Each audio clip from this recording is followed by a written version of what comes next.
Here's what they don't tell you about desperation. It makes you brave in all the wrong directions. I didn't read the full contract. That's on me. 43 pages of dense legal language, and I skimmed to the salary, saw the number, and my brain simply retired the rest as background noise. Aggressive? Maybe. Financially irresponsible? Probably. But when a job offer lands in your inbox at 11:30 on a Tuesday night, promising more money than I'd made in the last 2 years combined, for night shifts, you don't interrogate it. You show up. You wear your sharpest blazer. And you absolutely, under no circumstances, correct your new employer in front of his entire legal team 6 minutes into your first shift. I did that last part anyway. Welcome back to Eliana's Romance Library. I am so glad you're here. Before we dive in, I want to take a quick second to connect with the people actually listening to this. Drop a comment right now and tell me, where in the world are you tuning in from? I want to see every city, every country, every "it's 2 a.m. and I can't stop listening" location represented down there. This community is global, and I never get tired of seeing that. And if you've been here for a while, if you've been showing up for every story, every drop, every late night listen, first of all, thank you. You are the reason this library keeps growing. All right, that's enough from me. Let's get into the story. Chapter 1. The Fine Print. The elevator opened directly into his office. That should have been my first clue that normal rules didn't apply here. Not a reception area.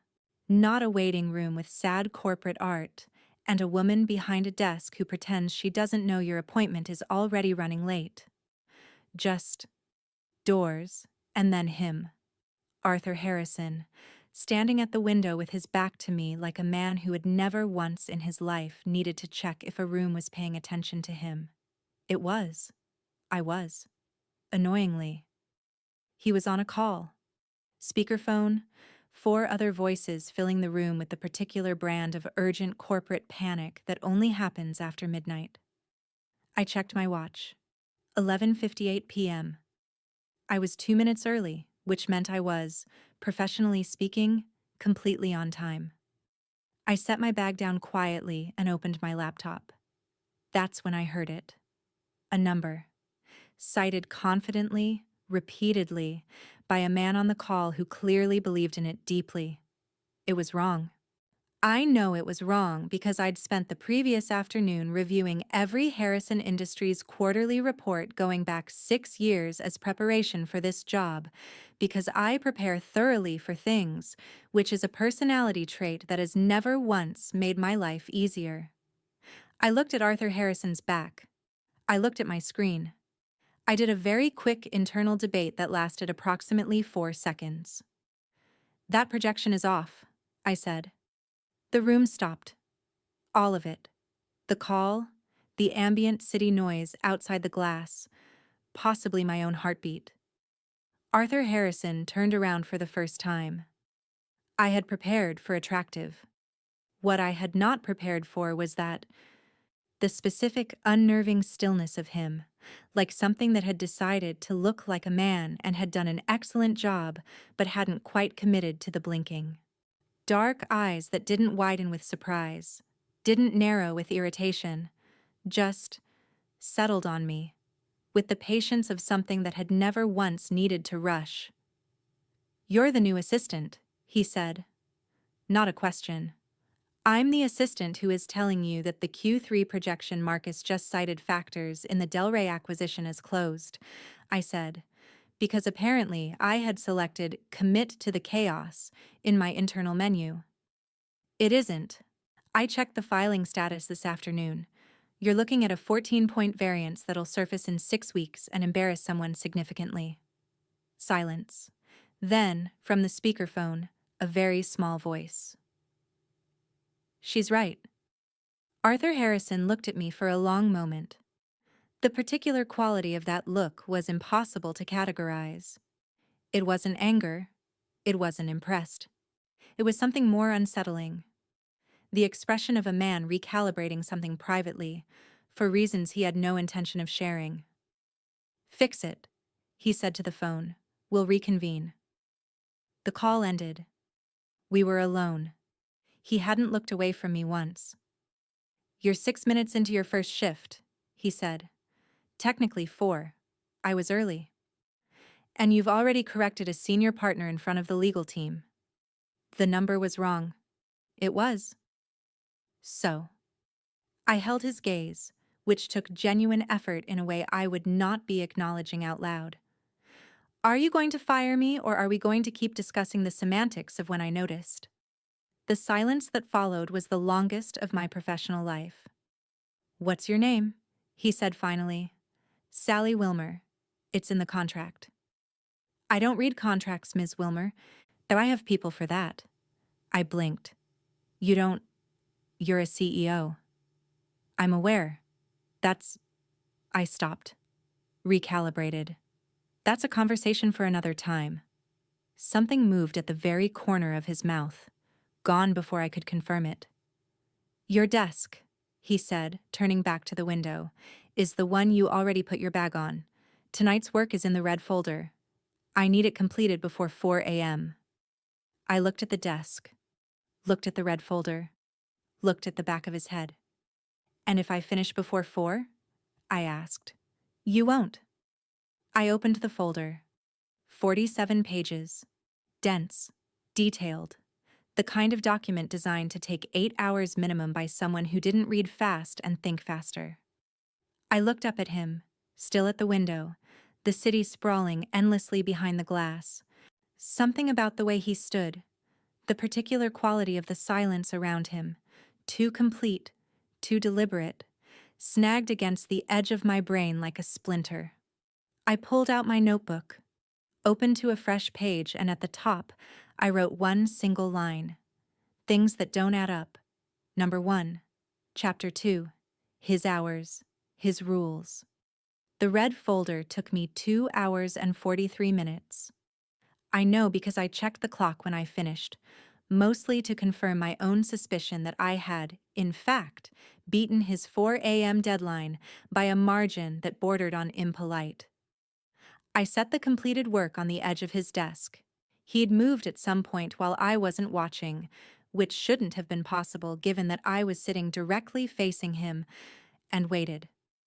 He read through it without a word. I watched his eyes move across the pages. Fast. Too fast. Technically, for the density of what I'd written, but I filed that under things that don't add up and kept my expression neutral. "There's an annotation on page 9, I offered.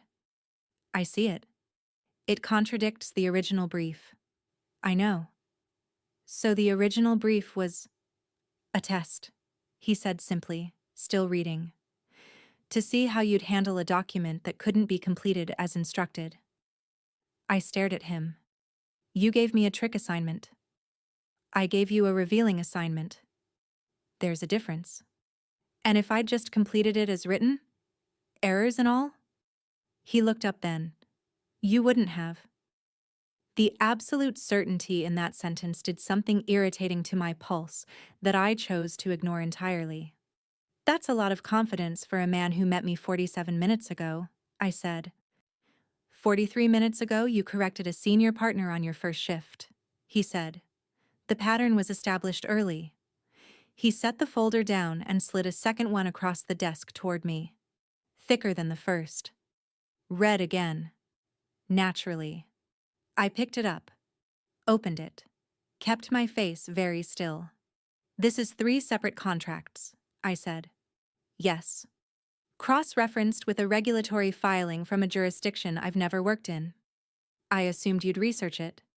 "Before 4 a.m.? You have 2 hours." I looked at the folder. Looked at him. He had already returned to whatever was on his own screen, apparently completely unconcerned, which was both professionally insulting and, I was annoyed to notice, oddly motivating. "You do this with all your assistants?" I asked, pulling my laptop closer. "The ones worth the effort." I paused. It was such a careful answer. Not a compliment exactly. More like an acknowledgement, the kind you'd give something you were still deciding the nature of. I tucked it away and said nothing, which was, for me, genuinely difficult. The next 2 hours were quiet in a way I didn't have vocabulary for yet. Not uncomfortable, not the silence of two strangers tolerating proximity. Something more deliberate, like a room holding its breath. He didn't eat, didn't drink anything, didn't check his phone the way every other human being on the planet does at least 40 times between midnight and 2 a.m. I finished the contracts at 3:51 and slid them across. He didn't look up. Leave them. I'll review in the morning. You don't work mornings, I said. It wasn't a question. It had been in the briefing materials. Night hours only. All executive functions conducted between 10 p.m. and 5 a.m. No, he said. Why not? The briefest pause. So brief I almost missed it. Personal preference, he said. I wrote in my notebook, number 4. No food, no water, no daylight. I gathered my things, and as I reached the elevator, I made the mistake of glancing back. He was watching me leave. Not the way people watch someone leave. Absently, reflexively. He was still, focused, and the expression on his face was one I didn't recognize and couldn't name. I stepped into the elevator. The doors closed. My notebook entry updated itself in my head before I'd even hit the lobby. Number 5. The way he looks at me is not how a person looks at an employee.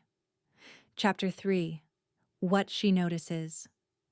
By the end of my second week, my notebook had 11 entries. I want to be clear that this was not obsession. And it was documentation. There is a meaningful difference, and I maintain that distinction firmly even now, looking back at pages of increasingly detailed observations about a man I was absolutely, professionally, not thinking about between shifts. Entry number 6. He answered a question I asked under my breath. Across the room, with the ambient hum of the HVAC running, he answered it casually, like he hadn't done anything unusual, and when I looked up, he was already reading something else. Entry number 7. The temperature in the office drops when he's suppressing something. I'd noticed it twice. Once when a call ran difficult and he went very quiet. Once when I'd made a joke that landed closer to something real than I'd intended. The air conditioning was not responsible. I'd checked. Entry number 8. He doesn't blink at a normal rate. I know how that sounds. I counted. Tonight, I'd arrived to find a different kind of red folder. Thinner. A single document inside, dense with legal language around a real estate acquisition spanning 4 countries. There's a residency clause on page 12 that'll void the whole structure, I said, 7 minutes in. I know. So why is it still in there? Because the person who drafted it doesn't know I know. I looked up. You're testing someone. I'm observing someone, he corrected. There's a difference. You say that a lot. There's a difference. Because people conflate things they shouldn't. I set the document down and looked at him directly, which I'd learned was a thing most people apparently didn't do. His staff looked slightly to the left of him when they spoke, a habit so consistent it had to be instinct. I had never developed that instinct, and which was possibly my greatest professional liability. You do this with information, I said. You collect it. You don't react. You just hold it. Something shifted in his expression. Barely. Like a door opening 1 inch. Is that an observation or a complaint? He asked. Purely professional curiosity, I said. He studied me for a moment. Then, what did you do before this? Freelance technical consulting, documentation, structural analysis for companies that didn't know they had a problem until someone sat down and read everything. You've always done this. Done what? Noticed things other people miss. It was a simple sentence, factual even. It had no business doing what it did to the air in the room, which was to make it feel suddenly smaller and warmer and very specifically focused. Most people find it annoying, I said. Most people, he said, are not paying attention. We stayed in that for a beat too long. Then a deal notification chimed on his screen, and the moment broke, and I looked back at my laptop with a focused energy that had nothing to do with the document in front of me. That night ran late. Not because the work required it, but because he kept adding tasks, and I kept completing them, and neither of us acknowledged what we were both clearly doing, which was extending the hours on a technicality. At 4:30 a.m., he finally said, "You can go." I packed up slowly. At the elevator, I stopped. "Entry number 3, I said without turning around. "What?" "In my notebook. Entry number 3 is, he never tells me to stay late. He just makes leaving feel inconvenient." I pressed the button. "I'm on to you, Harrison." The elevator opened. From behind me, be quiet and even. "Are you?" Not a question. I stepped inside and did not look back this time, because I had a strong suspicion that whatever expression he was wearing was something I wasn't yet equipped to deal with at 4:30 in the morning. I added entry number 12 in the lobby. He's not surprised that I noticed. He's been waiting for it. Chapter 4. The Pack Finds Out. On a Thursday night in my 3rd week, I reorganized his filing system. In my defense, it was chaos. A sophisticated, expensive, deliberately maintained chaos. But chaos nonetheless. Folders nested inside folders with no logical hierarchy. Document naming conventions that followed a pattern I couldn't crack for 4 full shifts until I realized the pattern was him. Is structured around an organizational logic so particular to the way he thought that nobody else had ever successfully navigated it. So I rebuilt it, around both of us. I had it finished before he arrived for his shift and said nothing, just opened my laptop when he walked in at 10 p.m. and waited. He stopped at his desk, opened a folder, closed it, opened another. The silence stretched for approximately 1 geological era before he said, very carefully, "You restructured my entire filing architecture." "It took me 4 shifts to understand your system," I said. "It'll take someone else 4 years. I built a version that works for both of us." "You assumed there would be a both of us." "I assumed you'd want a system that functions when I'm not here," I said. "Which implies continuity. Which implies you've decided you're staying." "I've decided the job is interesting," I said.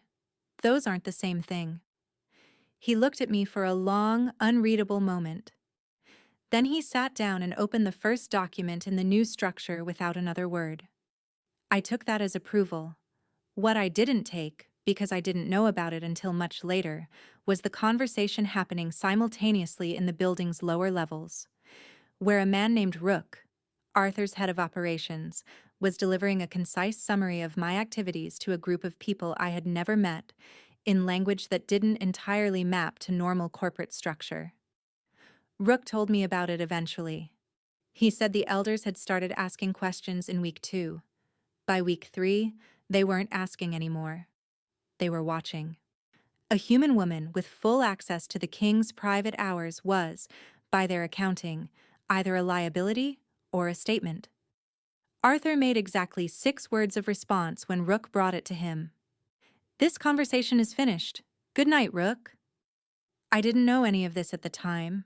All I knew was that on my way out at 4 a.m., the elevator opened on the wrong floor. I pressed 47, it stopped at 12, and when the doors parted, there was a man in the hallway I'd never seen before. He looked at me with the most careful, measuring expression I had ever received from a stranger. "Ms. Wilmer," he said, like he already knew everything about me.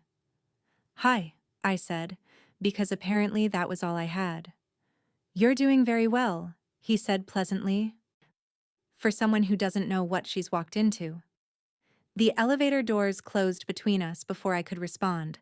I stood in the car for 3 full floors, heart doing something complicated against my ribs, before I opened my notebook. Entry number 13. This building has more floors than I've been shown, and someone on floor 12 just confirmed it. Chapter 5. 47 floors and a stuck elevator. For the record, I want it noted that the elevator situation was not my fault. Facilities had flagged the maintenance issue 3 weeks prior according to the building log, which I found afterward, which was entirely too late to be useful.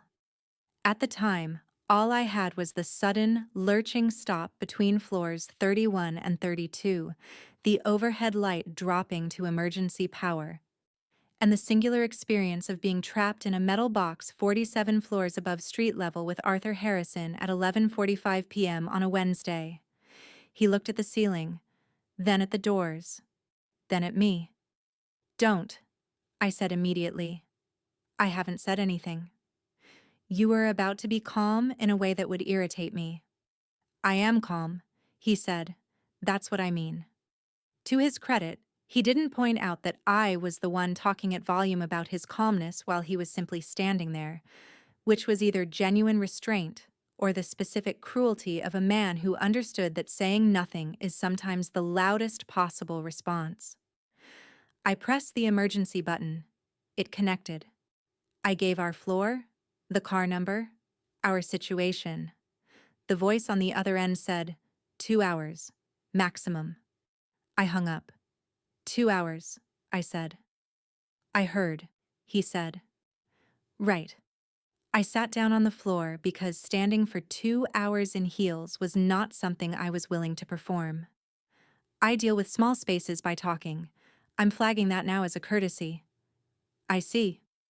"It's not a nervous habit, it's a processing mechanism." "Of course. You can tell me to be quiet." "Would that work?" "Absolutely not. But the offer stands." Something happened at the corner of his mouth, the almost smile. I was beginning to catalog its variations.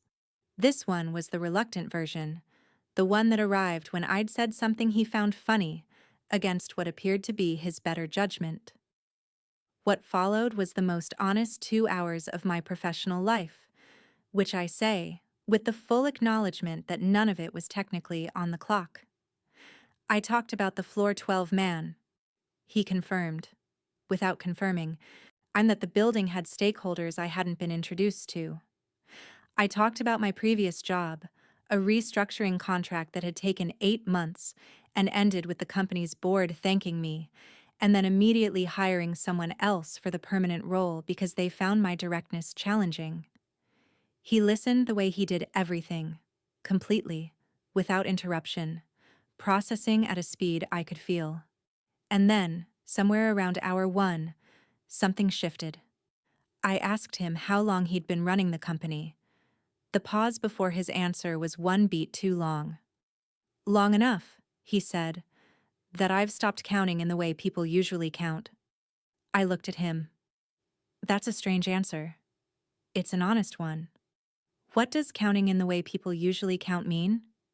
He looked back at me, and in the low, emergency lighting, his eyes were doing the thing, the slow, deliberate deepening of focus that didn't behave like a normal pupil response, that had been entry number 2 in my notebook since night 1. "It means," he said carefully, "that time has felt different to me for a very long while." "Different how?" "Like something to be managed," he said, "rather than experienced." The elevator hummed quietly around us. "Until recently?" I asked. I don't know why I added that. It wasn't a logical next step in the sentence. It was instinct. The same instinct that caught errors in documents and patterns in behavior, and the precise moment a room's temperature dropped 2 degrees without mechanical explanation. He held my gaze. "Yes," he said, simply, quietly, like a door opening. Then the elevator lurched back to life, and the lights returned to full power. We both stood simultaneously as the car resumed its climb toward 47, and the moment folded itself away like it had never existed. The doors opened into his office. We stepped out. I became very interested in my laptop bag and the process of finding my keycard. "Same time tomorrow?" I asked, not looking at him. "You're already late going home," he said. I looked up then. His expression was composed. Return to the careful, neutral architecture of the man I'd met on night one. Except for his eyes, which had not entirely finished whatever they'd started in the elevator. "That's not a no," I said. He walked to his desk without answering. I pressed the elevator button. Behind me, quiet and even. "Get home safely, Ms. Wilmer." It was 4 words. 4 completely professional, completely appropriate words. And I spent the entire ride down trying to understand why they felt like something else entirely. By the lobby, I had entry number 14. He said, "Until recently," without me finishing the sentence. He knew what I was asking. He answered anyway. He never answers things he doesn't mean. Chapter 6. The Weight of 300 Years. I have not moved her coffee cup. This is the detail I find myself returning to at 5:17 a.m. after she is gone, after the building has settled into the particular quiet that belongs exclusively to the hours before the city remembers itself. Her cup is on the corner of my desk where she left it 3 nights ago, slightly to the right of the monitor, handle turned outward out of habit. The ghost of a lipstick mark on the rim that I have examined more times than I will ever acknowledge aloud. I don't move it. I have no explanation for this that satisfies me. I have been running this company for longer than most nations have had borders. I have restructured industries, outlasted governments, and maintained composure through events that would have broken anyone operating on a normal human timeline. I am not a man given to sentiment about objects. I am not a man given to sentiment at all. Or I wasn't, which is the problem. And it has a name. And the name is Sally Wilmer. And she reorganized my filing system on a Thursday and built it around both of us. Like that was a reasonable assumption to make in week 3. She has been here 22 days. I have been alive for 314 years. The math is not flattering. In the 1st century, time moved like weather. Enormous, indifferent, continuous. I adapted. I learned to wear each era like a new coat, shedding what no longer fit, acquiring new language and new customs and new ways of explaining my particular needs without explaining their source. I built things. I rebuilt them. I watched everything I'd constructed outlive the people who'd helped me build it, and I learned not to invest too specifically in anything that had a shorter lifespan than I did. It was a functional system. It worked for a very long time. The loneliness was something I had reclassified as solitude somewhere around year 140 because language shapes experience, and I needed the experience to be livable. The pack provided structure. My work provided purpose. The nights provided hours. Just hours, moving through me like water through an open hand. And then, 22 days ago, an elevator opened into my office, and a woman with a sharp mouth and a sharper mind sat down at a desk she hadn't been shown yet, and started noticing things. She has a notebook. I know what's in it.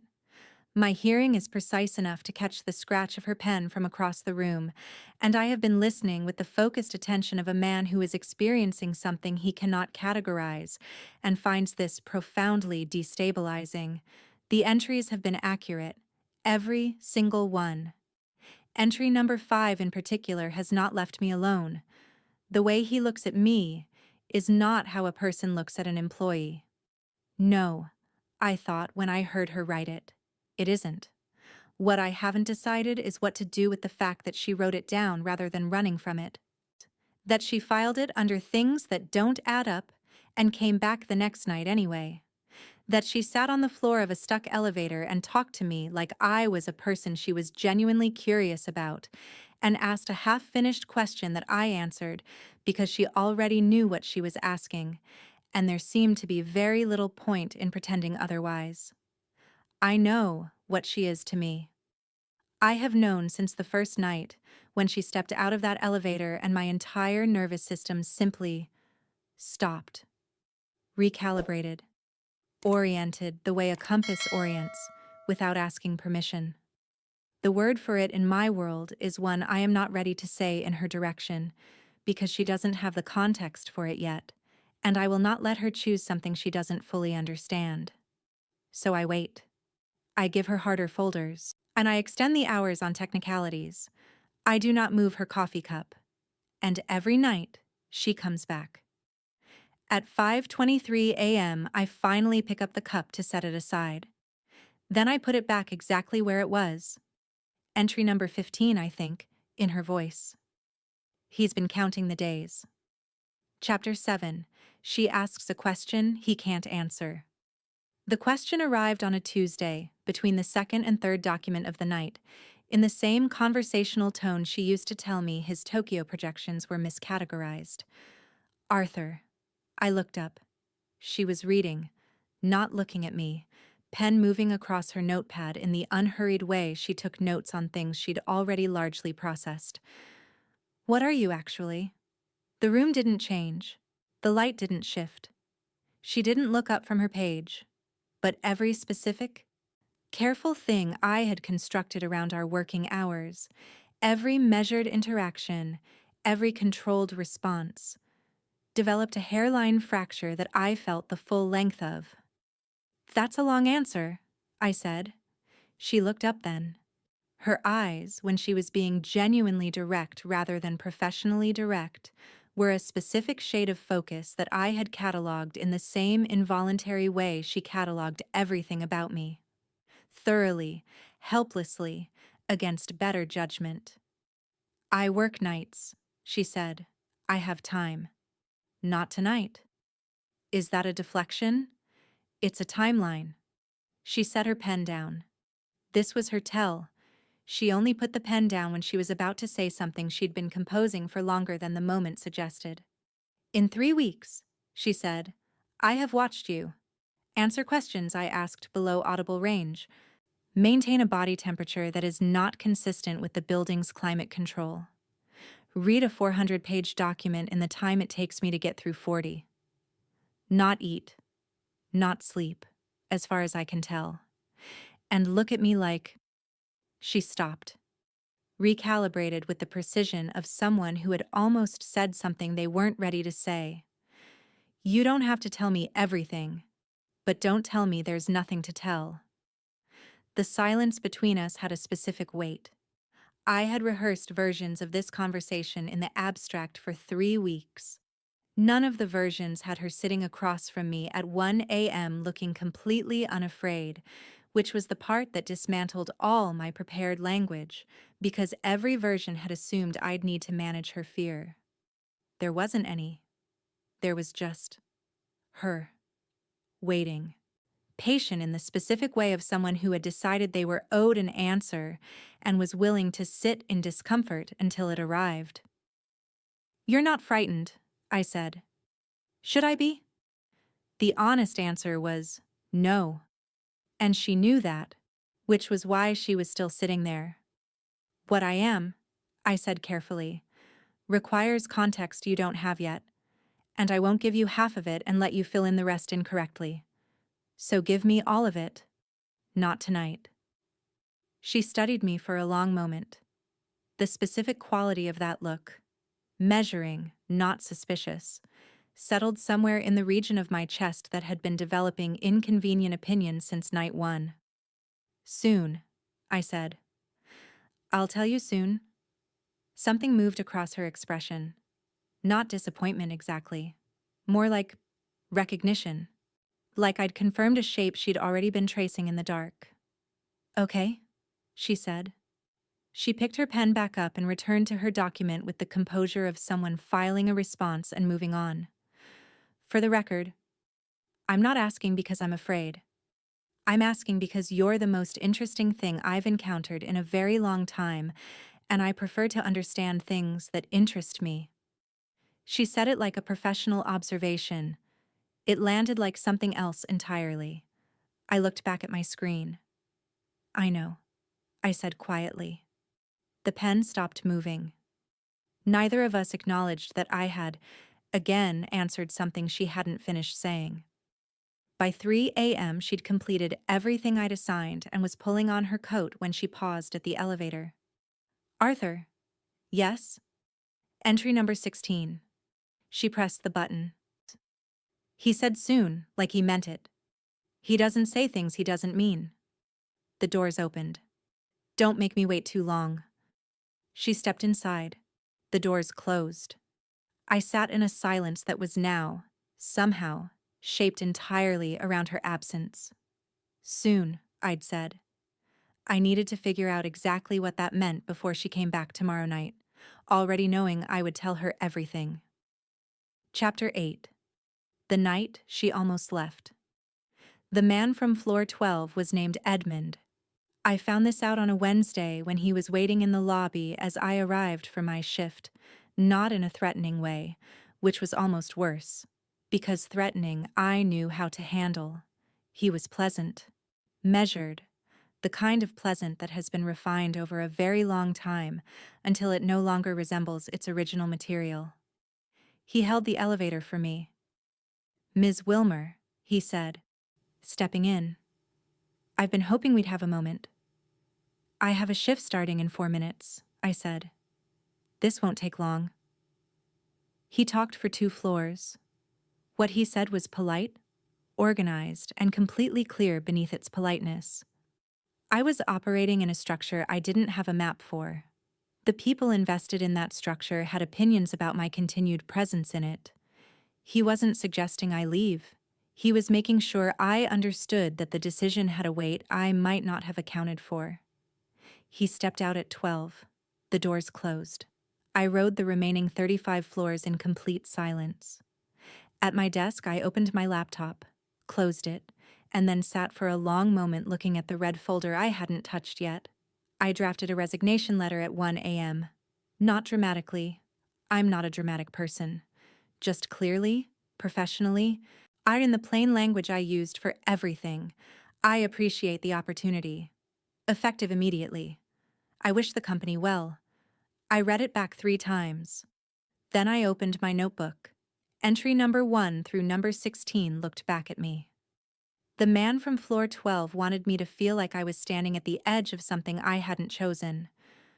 What he hadn't accounted for, what people never accounted for, in my experience, was that I had in fact chosen. Every night. I chose when I came back after the elevator, after the temperature drops, after the answer to a question I hadn't finished asking. I chose every time I wrote a new entry instead of closing the notebook. I wasn't here because I hadn't noticed the edges of what I was walking into. I was here because I had, and I stayed anyway. I deleted the resignation. It took me 3 seconds. What took longer, considerably longer, was sitting with the reason, which was less about curiosity and more about something I had no professional category for. The specific, unbudgeted feeling of someone I couldn't stop thinking about between shifts. The coffee cup I suspected he hadn't moved. The way he said soon like a promise he'd already started keeping. I arrived the next night to find my desk had been repositioned. Not dramatically. Not even enough that most people would clock it.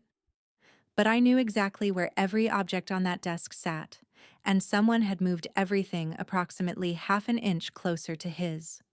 He was at the window when I walked in. Back to me, as always.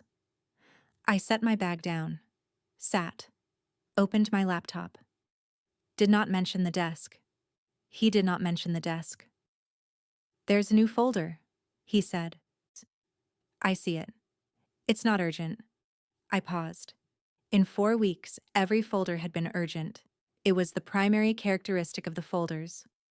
Urgency was their entire personality. Not urgent, I repeated. Consider it background reading. I opened it.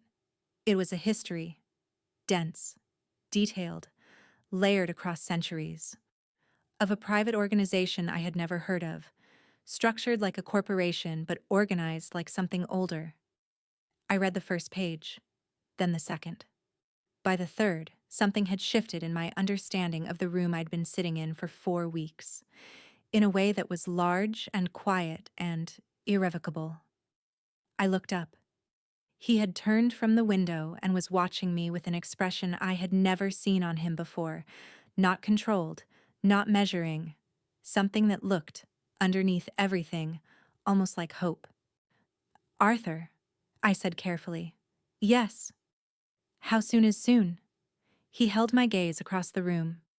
"Read to the end of the folder," he said quietly. My hands were very still on the pages. I looked back down and kept reading. Chapter 9. How long? I read to the end of the folder. It took me 40 minutes. He didn't speak for any of them.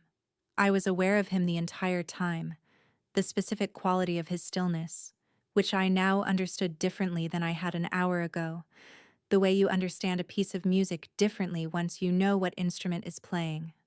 When I finished, I set the last page down, aligned it carefully with the others, looked at my hands for a moment. Then I stood up, walked to his office, and sat in the chair across from his desk. Not the chair guests used, positioned at the correct professional angle, in the correct professional distance.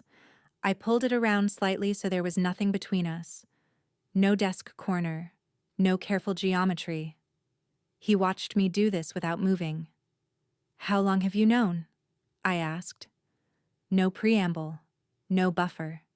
He didn't deserve a buffer after 4 weeks of folders and half answers, and an almost smile I had cataloged 6 variations of. If he was going to finally tell me the truth, we were doing it directly. He held my gaze. "The first night," he said. 2 words. The whole shape of the last 4 weeks rearranged itself around them. "The first night," I repeated, when the elevator opened. He didn't look away. "Before you spoke. Before the projection correction. Before the coffee comment. Before any of it. You stepped out and..." A pause. Brief and rare, in a man who did not pause. Everything I had been for a very long time organized itself differently, in approximately 4 seconds. I thought about myself stepping out of that elevator, the blazer I'd worn, the way I'd checked my watch before I looked up and found him at the window. He had known in the time it took me to check my watch. "What does that mean?" I asked. "What I am to you? In your world. What does it mean exactly?" "It means," he said carefully, "that you are the person my biology has identified, with complete certainty, as the one it intends to spend the rest of its life oriented toward." Quiet. The city moved distantly outside the glass. "How long is the rest of your life?" I asked. "Long," he said. "By any measurement you'd apply." "And you waited 4 weeks to mention this." "I would have waited longer," he said. And it wasn't a defense, just a fact, delivered plainly. "I won't claim someone who doesn't have the full information. I won't let you choose something you don't understand." So the folder was context that you deserved before I said a single word about what I am to you, what you already are to me. A pause. "I should have given it to you sooner. I was..." The honest answer is that I was afraid of what you would do with it. I looked at him for a long moment. This man, this composed, controlled, 300-and-something-year-old man, had been afraid. Of me. Of what I'd decide. Something in my chest did something I had no notebook entry for. "You heard every entry," I said. "In my notebook. The whole time." "Yes." "Entry number 5. Something moved in his expression. The door I'd seen open an inch in the elevator opening further. "Yes," he said. "You knew I'd noticed. I knew you'd noticed. I knew you weren't afraid. I knew you kept coming back." He held my gaze steadily. "Every night you came back was..." It was very difficult to continue waiting. Once, briefly, I felt the specific pressure behind my eyes that comes before crying, not from sadness, but from the sheer, unmanageable enormity of being understood, of having been seen this clearly, this carefully, for this long. I took a breath, steadied myself with the practiced efficiency of a woman who had been holding herself together since long before this job. "I need a few days," I said. "I know. Don't read anything into what I decide." The almost smile, in its rarest variation, the one that reached his eyes. "I'll try," he said. I stood, gathered nothing, because I'd brought nothing to this conversation, which felt appropriate. At the door I stopped. "Arthur." "Yes. Entry number 17. My voice was steady, which I was proud of. He told me everything, every single thing, and he was afraid. I left without looking back. In the elevator, I stood very still for 47 floors and did not write anything in the notebook. Some things were too large for the margins. Chapter 10. Same time tomorrow. 3 days is a long time when you're used to filling your hours with other people's problems. I cleaned my apartment on day 1. Not the performative tidy I do before guests arrive. The real kind, where you move furniture and find things you forgot you owned and sit on the floor for 20 minutes, holding an object whose significance you can't immediately place. I found a photograph of my mother from before everything got complicated. She was laughing at something outside the frame, completely unguarded, entirely herself. I put it on the shelf where I could see it from my desk. Day 2 I worked. Existing contracts, existing clients, the ordinary architecture of a life I had been quietly neglecting for 4 weeks because I was spending my nights in a room 47 floors up building a filing system for 2. I sat with that for a while, the for 2 of it, and didn't flinch. That was new. Day 3, I didn't do anything useful. I sat with my notebook, all 17 entries, and read them the way you read something you already know by heart but need to feel in sequence, start to finish. The elevator, the temperature drops, the coffee cup I was now almost certain had not moved. Entry number 5, and which had been true on the night I wrote it and was more true now than I had vocabulary for. The way he looks at me is not how a person looks at an employee. Here is what I had spent 3 days understanding. I had spent my entire adult life keeping one hand on the exit of every room I walked into. Not because I was afraid of the rooms, because I was afraid of myself in them.